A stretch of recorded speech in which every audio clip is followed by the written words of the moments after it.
When I think about the Las Vegas Raiders, I've never felt like the players weren't trying their best until today. Watching the tape, it's clear this team knows their season is going downhill, and many players seem to have mentally checked out. Yesterday, their effort and body language showed they just didn't want to be there anymore. What's also surprising is how people are already doubting Antonio Pierce as the Raiders head coach. Earlier, I watched his press conference, and two different reporters asked him if he thinks his job is secure. Antonio Pierce didn't really defend himself. When asked if he felt he had done enough to stay as head coach, he simply said, "I'm under contract." He didn't admit to struggles or talk about how the team has been doing, just a short, basic response. Another reporter asked if he's been in touch with Mark Davis, the team's owner. Pierce said he talks to Mark often and mentioned that after yesterday's loss, everything between them is still positive. But here's the truth, Antonio Pierce has to know his job is in jeopardy. 8 weeks ago, I thought the Raiders should keep him for consistency. Now it just doesn't make sense anymore. Let's be honest, did Antonio Pierce really deserve this job in the first place? When Josh McDaniels left, Pierce gave an inspiring speech that motivated the players, and they wanted him as head coach. It worked last season. They came together and won some games despite all the challenges. But now, that energy is gone. The Raiders are 2-12, and their season has been over for weeks. Keeping Pierce at this point doesn't seem logical. And another thing, he's not a great play caller. The Raiders need to seriously think about moving on from Antonio Pierce and finding a coach who can bring real change. I'll talk about some potential candidates later, but for now, it's clear the team needs a fresh start. Antonio Pierce hasn't shown he can call offensive or defensive plays, and that's a big issue for a head coach. When you hire a coach, you want to know exactly what they bring to the table. For example, great offensive or defensive coordinators often move up to head coaching roles. Even someone like Patrick Graham might get interviews for head coaching jobs soon. This is why the Raiders need to think seriously about moving on from Antonio Pierce. There are some strong coaching candidates out there right now. While Ben Johnson is the most talked about option, he's not the only one. Let's talk about Ben Johnson for a moment. He's the mastermind behind the Lions' high-scoring offense, averaging 32 points a game. Many people credit him for saving Dan Campbell's coaching career. But let's be realistic. Ben Johnson isn't coming to the Raiders. He'd likely pick other teams over us, especially since we don't have a top quarterback or the number 1 draft pick. Without those factors, it's highly unlikely he'd consider the Raiders' job. If both the Raiders and Giants lose the rest of their games, the Giants might still get the higher draft pick due to a weaker schedule. So while Johnson is a dream candidate for many, it's better to focus on other realistic options. Now let's talk about some actual possibilities. Hiring offensive-minded coaches is usually a smart move, and Joe Brady should be on the Raiders' radar. Brady is currently the offensive coordinator for the Buffalo Bills, and he's known for helping quarterbacks succeed. He was also part of LSU's incredible 2019 season, where Joe Burrow had a record-breaking year, winning the Heisman Trophy and leading the team to a national championship. Some doubted Brady's ability after he joined the Carolina Panthers, and things didn't go well there. But his work with quarterbacks like Burrow shows he knows how to develop talent. Joe Brady could bring fresh ideas to the Raiders and help build a stronger offense. He's just one of the potential candidates worth considering, and I'll dive deeper into more options in the next section. Joe Brady has had an interesting coaching journey. He became the offensive coordinator for Matt Rule's Carolina Panthers, but things didn't work out. Rule was fired early and people started doubting Brady's coaching abilities. However, Brady joined the Buffalo Bills and has been there for about a year and a half. Since then, he's helped the Bills thrive, especially by unlocking Josh Allen's potential. Josh Allen is having an incredible season and might even win MVP. Brady's work with Allen proves he's a strong candidate for a head coaching job. For the Raiders, Ben Johnson might be the ideal hire, but Brady could be a smart second choice. Here's why. Brady hasn't been in the spotlight as long as Johnson, but he shows signs of being just as good. If the Raiders bring him in now, they could get him before his reputation blows up. In a couple of years, Brady might be the next big name every team wants. However,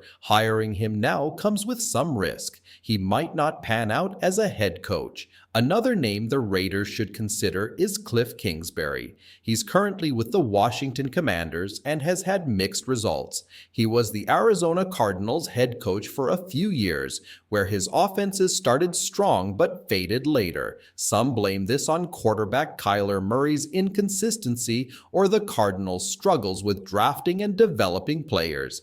Kingsbury was almost hired as the Raiders' offensive coordinator before, so he's familiar with the organization. He's worth considering for the head coaching role. There are other offensive coordinators who could be options too. For example, Zach Robinson with the Atlanta Falcons is an interesting name. While he's not a candidate this year, Robinson could gain attention in the future, especially if the Falcons develop a quarterback like Michael Penix Jr. Right now, though, the top offensive coordinator candidates for the Raiders are Joe Brady, Cliff Kingsbury, and Ben Johnson. But let's be realistic. Johnson might take the Chicago Bears job instead. The Bears have been rebuilding and are in a solid position for future success, which makes them an attractive option for Johnson. That said, the Raiders roster isn't terrible. If the team can offer the right vision, even someone like Ben Johnson might give them a second look.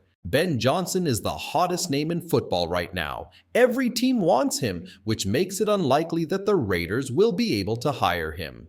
Another strong candidate is the Texans' offensive coordinator, Bobby Slowik. While his team hasn't had as much success this year, Slowik is talented and will probably become a head coach soon, if not this hiring cycle, then the next. Slowik is great at designing offenses and knows how to make a team succeed. One challenge this year is that his quarterback, C.J. Stroud, is in his second season, a time when many quarterbacks struggle to find consistency. This kind of regression is normal and not a reflection of Slowik's coaching. Despite this, the Texans are still winning games, which is what really matters. Wins and losses are more important than flashy stats. Another name to consider is Kellen Moore, the offensive coordinator for the Philadelphia Eagles. However, I'm not a big fan of his coaching style. The New Orleans Saints also have a young coordinator, Kay Kubak, but he's still unproven. When hiring a head coach, it's important to pick someone who's not just skilled, but also a strong leader who can handle pressure. One such leader could be Jesse Minter, the Chargers' defensive coordinator. Minter previously worked under Jim Harbaugh at Michigan and played a key role in turning that program around. He's known for his creative defensive strategies and has been praised for his potential to succeed in the NFL. Still, it's debatable if Minter is ready to take on a head coaching role. Another name worth mentioning is Mike Vrabel from the Tennessee Titans. Vrabel is similar to Antonio Pierce in some ways, but has more experience calling plays. While he doesn't always call plays directly, he's shown that he can handle that responsibility when needed. Mike Vrabel is a solid coach who has a history of success. He spent several years with the Tennessee Titans, leading strong defenses and guiding the team to multiple playoff appearances. Even in seasons where they didn't make the playoffs, they were competitive. Vrabel also has the respect of players and peers in the NFL. However, hiring a defensive-minded head coach like Vrabel comes with challenges. You'll still need to find a strong offensive coordinator to handle that side of the game, which can be tricky. This is true for any defensive head coach. Another name worth considering is Brian Flores. Flores had a head coaching stint with the Miami Dolphins, which didn't go as planned due to struggles with the politics of being a head coach. He has admitted to learning from that experience and has shown he's willing to grow. Flores is known for running one of the best defensive schemes in the NFL, with an aggressive style that includes more blitzing than someone like Patrick Graham. The Raiders have options to consider. They can stick with Antonio Pierce or look for proven offensive coordinators to step up as head coach. The other approach is to hire a defensive coach like Vrabel or Flores, and then find a top-notch offensive coordinator. Both routes have risks, and finding a proven offensive coordinator is often the hardest part. Some candidates from college could be options too, but many coaches are choosing to stay in college because of the opportunities the NIL system provides. Unfortunately, the Raiders' current season has been rough. Players don't seem motivated, and injuries are keeping key players off the field. For example, Christian Wilkins was expected to return after 4 weeks but hasn't come back, and no updates have been given. Other players with minor injuries also seem to have checked out. The team feels defeated, and with the season effectively over, the Raiders need to start thinking about the future. They should seriously consider moving on from Antonio Pierce to set a new direction for the team. I believe the Raiders should move on from Antonio Pierce and hire a proven offensive coach. If we decide to go with a defensive-minded coach instead, that could work too, but it's not a guaranteed success. Either way, we must remember the importance of developing a new quarterback. There's a strong chance we'll have a new quarterback coming in, someone like Cam Ward, Shadur Sanders, Jalen Milroe in the second round, or even Dylan Gabriel. Developing that player will be key to the team's future, so we need a head coach who can handle that responsibility effectively. We'll see how things turn out. Let me know your thoughts in the comments. Don't forget to give this video a thumbs up and subscribe for more updates. I'll catch you next time.